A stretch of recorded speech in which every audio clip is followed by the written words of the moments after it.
Oke. Assalamualaikum warahmatullahi wabarakatuh. Selamat pagi, siang, sore, atau malam bagi para penonton semua.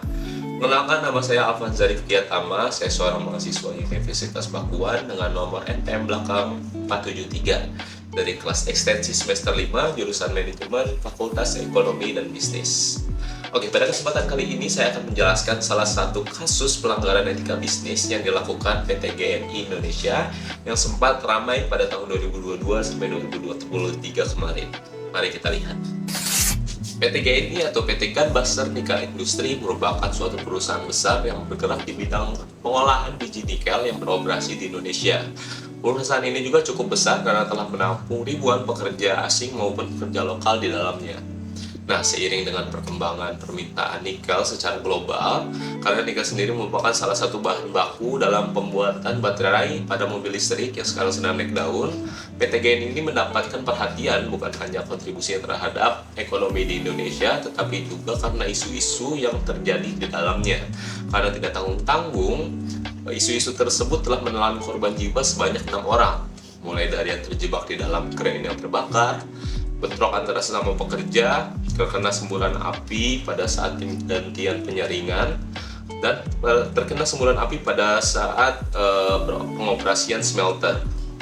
Nah, penyebab dari hal-hal tersebut dapat terjadi adalah dua hal. Yang pertama adalah penerapan K3 yang kurang diterapkan oleh PT GNI ini. Lalu yang kedua adalah sosialisasi pada peraturan perusahaan kepada karyawan-karyawannya.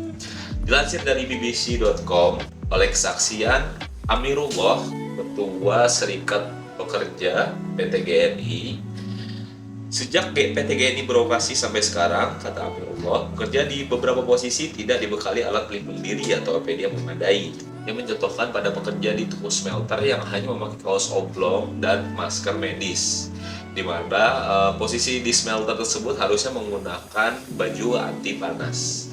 Dan yang kedua merupakan PP yang tidak pernah disosialisasikan oleh PT GNI, di mana sesuai dengan peraturan undang-undang seharusnya pada Undang-Undang Ketenagakerjaan di situ disebutkan pada setiap perusahaan wajib membuat peraturan perusahaan yang memuat syarat-syarat kerja dan tata tertib. Tapi sampai sekarang, kata Amirullah, PP tersebut tidak pernah dibuat dan tidak pernah disosialisasikan terhadap keseluruhan pekerja. Nah, kedua hal ini merupakan pelanggaran dalam etika bisnis, teman-teman, di mana di dalamnya terdapat ketidakpemenuhan hak dari karyawan yang merupakan kewajiban dari suatu perusahaan. Nah, dalam pelanggaran etika bisnis kita mengetahui yaitu teori korelasi yang menyatakan bahwa setiap kewajiban seseorang berkaitan dengan hak orang lain. Sebaliknya, setiap hak seseorang berkaitan dengan kewajiban orang lain untuk memenuhi hak tersebut. Nah, hak dalam hal ini merupakan hak pekerja untuk mendapatkan kesehatan dan keselamatan kerja. Hal ini tertuang sebagaimana pada UU Ketenagakerjaan Nomor 13 Tahun 2003 Pasal 86 yang menjelaskan bahwa setiap karyawan memiliki hak untuk mendapatkan perlindungan atas kesehatan dan keselamatan kerja, moral, dan kesusilaan. Kasus ini menjadi pembelajaran penting bagi industri pertambangan di Indonesia. Diperlukan upaya bersama dari pemerintah, perusahaan, dan masyarakat untuk menciptakan lingkungan kerja yang adil dan aman. Perbaikan kondisi kerja, dialog yang konstruktif, dan transparansi adalah kunci untuk mencegah terulangnya kejadian serupa di masa depan. Nah, teman-teman, mungkin itu saja yang dapat saya sampaikan pada pertemuan kali ini. Sampai jumpa di video selanjutnya.